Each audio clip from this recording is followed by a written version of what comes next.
வணக்க மக்களே, நேற்று பார்த்தீங்கன்னா டிவிக்கு மாநாட்டை பற்றி பேசியிருந்தோம். திரு விஜய் அவர்கள் பேசியது ஒரு சில விஷயங்கள் விமர்சனத்துக்கு உள்ளாக்கப்படும் அப்படின்னு சொல்லியிருந்தோம்.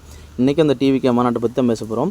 என்னென்னு பார்த்தீங்கன்னா, டிவிக்கு மாநாட்டில் ஒரு சில குறைகள் இருந்துச்சு. இப்போ டிவிக்கு சப்போர்ட்டர்ஸ்லாம் சொல்கிறாங்க, இவ்வளோ பெரிய மாநாட்டில் ஒரு சில குறைகள் இருக்கத்தான் செய்யும். இவ்வளோ பெரிய மாநாடு எவ்வளவு நிறைகள் இருந்துச்சு, அதெல்லாம் ஏன் பேச மாட்டேறீங்க, குறைகள் சின்ன சின்ன குறையிலேயே பேசுகிறீங்க அப்படின்னு சொல்கிறாங்க.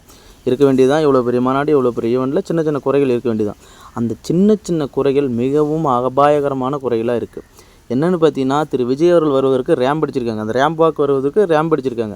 அதுக்கு 2 சைட்லேயும் கம்பி போட்டிருக்காங்க. ஏறி வந்துடக்கூடாது. ஏன்னா கூட்டத்தை கட்டுப்படுத்த முடியாது இல்லையா, அவரை பார்க்கணும், அவர்கிட்ட ஒரு செல்ஃபி எடுத்துக்கணும், ஏதோ ஒரு காரணத்துக்காக மேலே ஏறி வரான். அதனால் அவன் வந்துடுவான்னு சொல்லிட்டு 2 பக்கம் கம்பி அமைச்சு அதில் கிரீஸ் தடவி இருக்காங்க. அதெல்லாம் வலித்து எடுத்துகிட்டு அது மேலே ஏறி தொங்கி அதை அப்படியே சரியுது.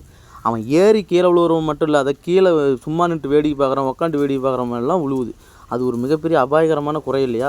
ஒரு சிறிய குறைன்னு தான் சொல்கிறீங்க, இவ்வளோ பெரிய அபாயகரமான விஷயம் குறையாக உங்களுக்கு தெரியலையா? அப்புறம் பார்த்திங்கன்னா, அந்த மைதானத்தில் அந்த மாநாட்டு திடலில் பார்த்திங்கன்னா ஒரு பனைமரம் இருக்குது. அந்த பனைமரத்தில் இவங்க வந்தால் ஏறுவாங்கன்னு முன்னாடியே தெரிஞ்சிருக்கு. அந்த பனைமரத்தை சுற்றியும் ஒரு 7-8 அடிக்கு மீதியாகவே இருக்கும். ஒரு தகர சீட் அடிச்சிருந்தாங்க. அந்த தகர சீட்டை தாண்டி ஒருத்தர் மேலே ஏறிட்டார். மேலே ஏறி கொடியை நட்டு டிவிக்கேன்னு கத்துறாரு. நீங்கள்லாம் பாதுகாப்பாக இருக்குன்னு சொல்லிட்டு தான் அந்த பனைமரத்தை சுற்றி அடிச்சிருக்காங்க. அதையும் தாண்டி ஏறுறீங்க, என்ன ஒரு கதைனே தெரில.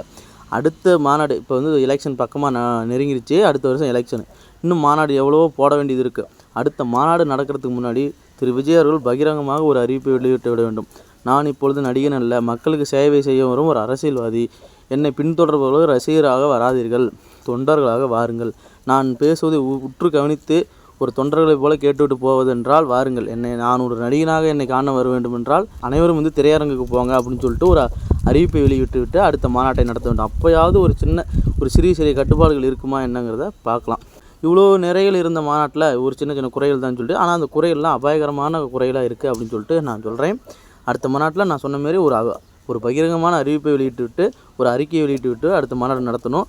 அப்போ தான் கொஞ்சம் அவங்க கட்டுப்பாடோடு இருப்பாங்க அப்படின்னு சொல்லிட்டு நான் நம்புகிறேன். நீங்கள் என்ன நினைக்கிறீங்க அப்படிங்கிறத கமெண்ட்ஸில் சொல்லுங்கள் மக்களே.